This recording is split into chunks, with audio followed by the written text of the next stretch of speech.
Reelfoot Lake in northwest Tennessee was formed during a series of earthquakes along the New Madrid Fault in late 1811 and early 1812. During the trembles of a large earthquake on February 7, 1812, waves formed on the Mississippi River, flooding the lowered basin area that would become Reelfoot Lake.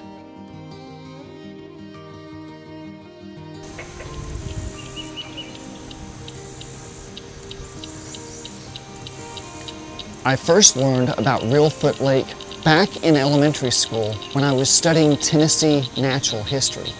And it's taken me all these years to finally make a trip. Already, I find the local flora and fauna are spectacular. There are bald cypress by the thousands and dragonfly by the tens of thousands. Already, I have seen deer, wood duck, white egret, turtles and frogs, and a beaver dam. And I'm keeping my eyes open for water moccasin and broad-banded water snake. I'm in the area to study the local cemeteries. While I'm told there is no local rock used as gravestones in local cemeteries, I'm interested to learn about the characters buried in those cemeteries who made the banks of this lake their home.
I am paddling in the mangrove section of Reelfoot Lake. This is a dream come true for me. I've thought about paddling these waters ever since I was a kid.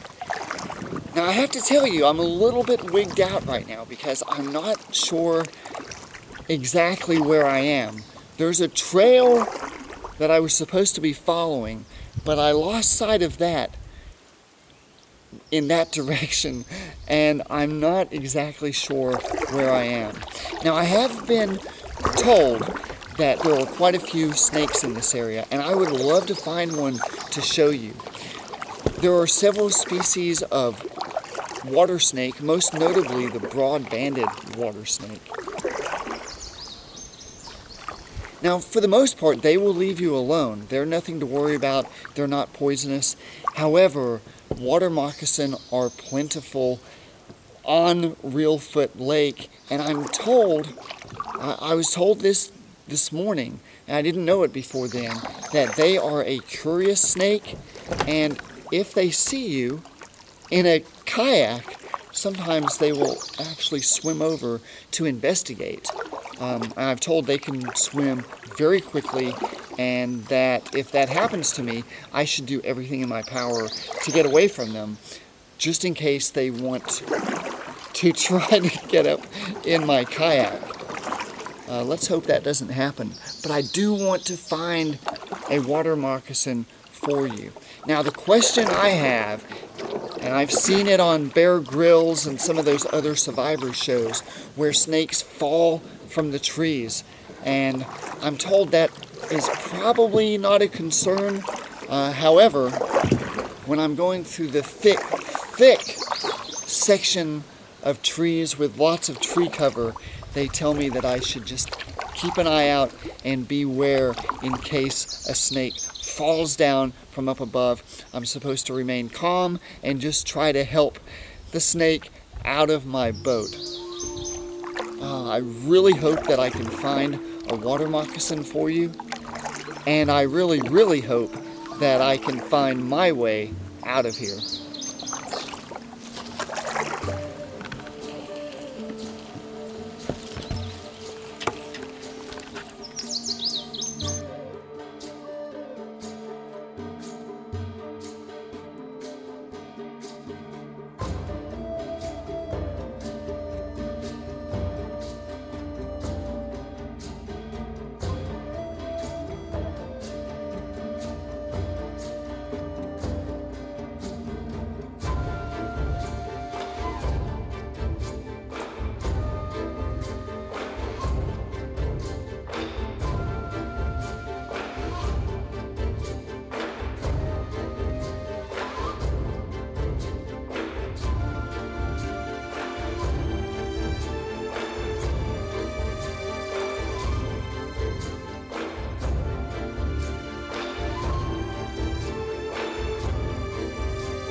Okay, so I found my way out of the thickest part of the forest that I was kind of lost in earlier. I wasn't lost too bad. And I found my way to open water where there are just trillions, maybe not trillions, but billions of water lily covering the lake. And I want to share something with you, and I'm sure you can't hear it, but I can hear beaver in their den. It sounds like they're kind of gnawing on wood or moving around or grunting or something, but I wanted to show you what I found.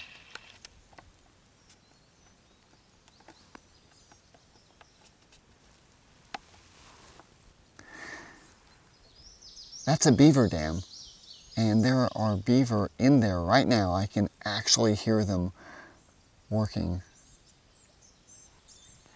Getting ready to move in. The sounds are fantastic.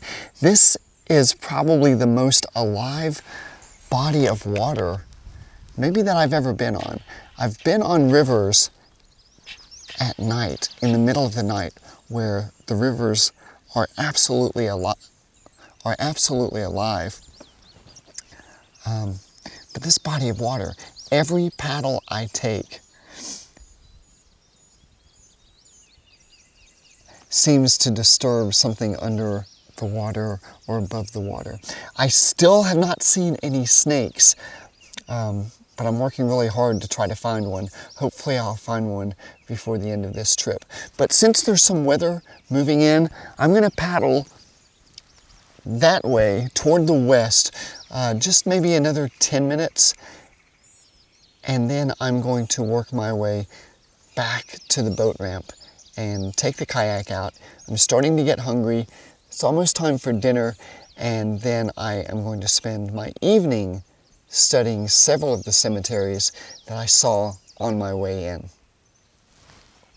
There you go, one more look at the beaver dam.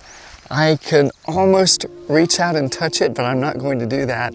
It's about 3 feet behind me.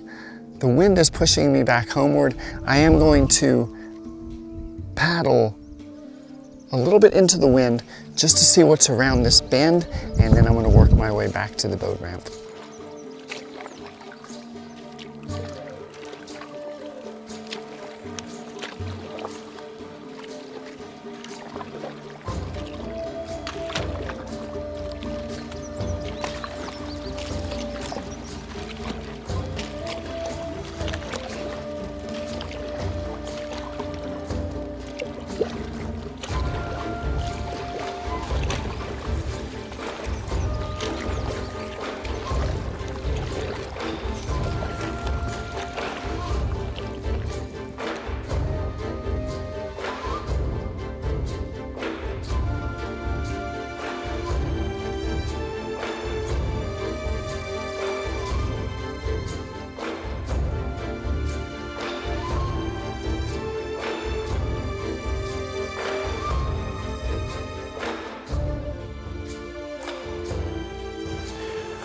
Well, the paddling is all done.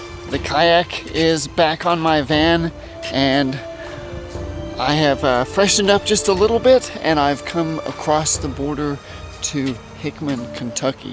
While I was paddling, I did notice quite a few mosquitoes, and I was bitten a few times, and I thought, well, I hope I don't get malaria or yellow fever. And a very interesting find in this cemetery is that there actually was a yellow fever epidemic in this area in 1878. This was from August through November 1878. There were 462 cases, 150 deaths. This coincides with the yellow fever epidemic in Memphis of the same year, and also in 1879. If you have seen my video from the Bermuda cemeteries, when I visited Bermuda, you will see that I am interested in cemeteries that have yellow fever epidemic victims. So I found that interesting. There are a couple of other interesting stones I would like to share with you.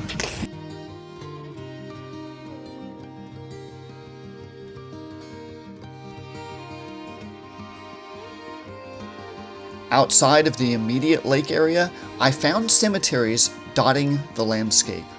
Old Republican Cemetery on a rise near Union City contains carved markers as well as local field stones, proving there is indeed local stone in area cemeteries. Among the interred here is Rhizana Hyzana Fentress Alexander. What a great name. In well-manicured Fremont Cemetery, I found a long-discarded frame plywood grave marker, presumably used only temporarily until a more permanent marker could be installed. In southern cemeteries near swampy areas, you always have to be careful of biting insects. In Buckaloo Cemetery, the mosquitoes were so vicious that I didn't stay long. And in Hurricane Hill Cemetery, my van was swarmed by horseflies anticipating their next blood meal. When I visit cemeteries, I am always interested in the occupations of the people who inhabited these communities. This is corn country. The rows of corn stretch endlessly to the horizon, reminding me of the more hilly cornfields back home. I made one final stop at Tiptonville Cemetery before eating at a local restaurant and then stealth camping for the night in my van beneath this wonderful array of ivy-colored silos. Reliving my day's adventure, I dreamt of the lake, and of water moccasins, and beavers, and yellow fever grave markers. And I also dreamt of earthquakes. However, I learned the next morning that this wasn't a dream at all, because Tiptonville experienced a 2.3 magnitude earthquake while I was there. The area is still seismically active, and although I didn't actually feel the quake, I did feel privileged to experience one of the many earthquakes along the same fault line responsible for Reelfoot Lake.